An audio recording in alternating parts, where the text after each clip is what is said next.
Et salut la team, j'espère que vous allez super bien. J'espère que vous vous portez très très bien.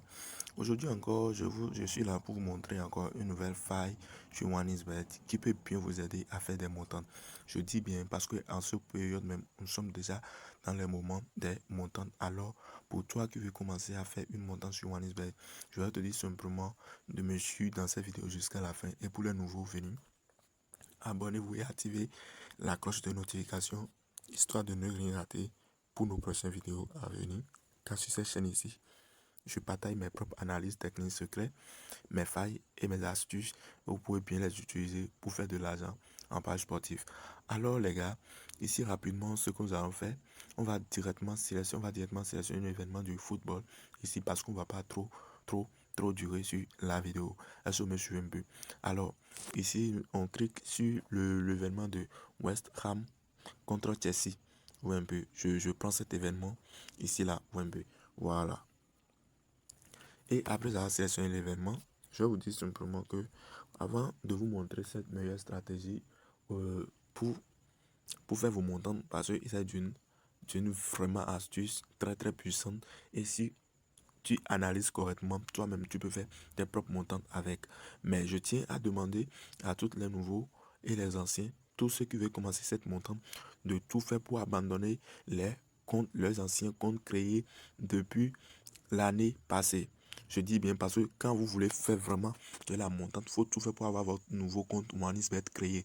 Parce que même si il s'agit d'une inscription faite pas en un clic, ça ne dérange pas. Je dis bien même si il vous faut une inscription en un clic, les gars, ça ne dérange pas. Donc je vous montre ici rapidement comment vous pouvez faire pour avoir votre nouveau compte OneXBet avant de commencer à faire des montants sur Paris Sportif. Top, c'est parti pour l'inscription. Alors voilà ici les gars, pour commencer à votre inscription, il vous faut quoi? Il vous faut se déconnecter de votre ancien compte ou bien si tu es nouveau, tu vas télécharger simplement l'application OneXBet. Ensuite, tu viens ici, tu cliques sur inscription. Une fois cliqué sur inscription, voilà ici, tu vas sélectionner en un clic. Voilà, tu sélectionnes en un clic et puis ensuite, voilà directement ici, on va te demander ton code promo. Alors, tu cliques ici pour mettre le code promo que tu veux utiliser.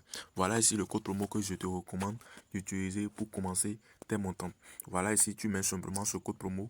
Voilà, tu mets A, T, A, 2 S, A. Ou un peu. Donc voilà ici le code promo que vous allez utiliser lors de votre inscription, qui est le code promo ATASA ou un peu. C'est avec cette code promo puissante que tu vas t'inscrire sur OneXBet maintenant pour commencer à faire tes montants. Ensuite, tu cliques sur je confirme que j'ai plus de 12 ans. Ou un peu. Voilà, vous allez cliquer sur j'ai plus de 12 ans. Ensuite, vous allez cliquer maintenant sur s'inscrire. Je me suivez un peu. Donc, une fois cliqué sur s'inscrire, directement vous remplissez, vous suivez les autres inscriptions à suivre. Voilà, vous mettez votre code parce que ici, pour l'inscription, vous n'avez pas besoin de mettre, comment dire, d'utiliser le numéro. Voilà, tu mets le code simplement. Voilà, on va pas trop faire durer la vidéo. Je mets le code ici, tu vas voir, M12, voilà, et Z, ensuite WK, voilà, et puis vous cliquez sur suivant, d'accord. Voilà, une fois cliqué sur suivant, voilà, ils ont dit inscription reçue. Alors les gars, voici vos coordonnées. Ce que vous allez trouver en haut ici, c'est votre ID et ensuite c'est votre mot de passe. N'oubliez pas de faire la capture de l'écran. Ensuite, vous cliquez sur suivante. Ouais, un peu. Donc, une fois cliqué sur suivante, voilà votre nouveau compte maintenant que vous pouvez recharger et commencer des montants facilement sur Paris Sportif. Alors les gars, voilà ici maintenant, une fois terminé votre inscription, n'oubliez surtout pas de recharger votre compte automatiquement pour bénéficier aussi des bonus de bienvenue qui est un bonus de 500%. Alors les gars, une fois que l'inscription est faite, voilà, et tu veux commencer par exemple tes montants à partir de cette vidéo, voilà, tu cliques sur n'importe quel championnat de football, d'accord, mais il faut que ce soit des grands championnats, les événements que tu as bien analysés d'abord. Ensuite, tu vas directement tout en bas. Voilà, tu viens justement tout juste en bas ici. Donc, une fois ici, tu vas retrouver toutes les deux options que tu vas utiliser maintenant ton, pour ta montante, d'accord?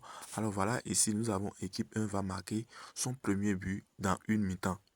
Équipe 2 va marquer son premier but dans une mi-temps. Alors, prenons d'abord l'équipe 1. D'accord? Si vous prenez par exemple, si nous prenons ici par exemple équipe 1, ça nous dit quoi simplement? Premier but dans mi-temps numéro 1. D'accord? Ici, si vous prenez oui, donc ça veut dire l'équipe 1 doit marquer son premier but à la première mi-temps. Voilà un peu. Donc ici, premier but dans mi-temps numéro 2. Alors si vous prenez ceci, ça veut dire l'équipe 1 doit marquer sa première but à la deuxième mi-temps. Donc s'il marque sa première but à la première mi-temps, alors que vous, c'est cette option-là que vous avez pris, donc le coupon est perdu. D'accord? Voilà, ici maintenant, premier but dans mi-temps numéro 1, non. Alors si vous prenez ceci, et puis l'équipe 1 ne marque pas de but à la première mi-temps, il faut savoir que votre coupon est validé, est gagné. Même s'il marque aucun but dans l'événement, déjà que le premier mi-temps est terminé sans qu'il ne marque pas de but, il faut savoir que votre coupon est déjà validé. Alors prenons cette cas, c'est la même chose. D'accord? Si il marque de but à la première mi-temps ou pas, et à la deuxième mi-temps, il ne marque rien du tout, donc votre coupon est validé. D'accord? Donc, si il marque de but à la première mi-temps, votre coupon est validé. Et même s'il ne marque pas de but à la première mi-temps et ni à la deuxième mi-temps, cette coupon-là, si vous prenez ceci, c'est validé. Parce qu'on a dit premier but dans mi-temps numéro 2. Non. Vous voyez un peu non. Donc, c'est un peu ça, le non et puis le oui. Donc, maintenant, prenons maintenant le cas de l'équipe 2. C'est la même chose. Maintenant, comment faire pour savoir si telle équipe va marquer à la première mi-temps ou pas? Simplement, les gars, vous défilez directement. Vous allez vous retourner maintenant. Faites juste en haut ici. D'accord? Et là, qu'est-ce qu'il faut faire? Ce qu'il faut faire, c'est de regarder, c'est de venir directement ici et regarder la cote des deux équipes. Par exemple, avec ce que moi je vois ici maintenant, je peux dire que Chelsea va marquer à la première mi-temps. Ou un peu. Je peux dire que Chelsea va marquer à la première mi-temps. Ou je peux dire l'équipe 1 va pas marquer son premier but à la première mi-temps. Je ne sais pas si vous me comprenez. Donc les gars, voilà simplement l'analyse que vous pouvez faire avant de dire telle équipe va marquer à la première mi-temps et telle équipe marque à la deuxième mi-temps. Alors si vous avez aimé cette vidéo, pourquoi pas me laisser un petit pouce bleu pour m'encourager pour tout le travail que je fais ici avec vous. À bientôt et à la prochaine. Ciao, ciao la team.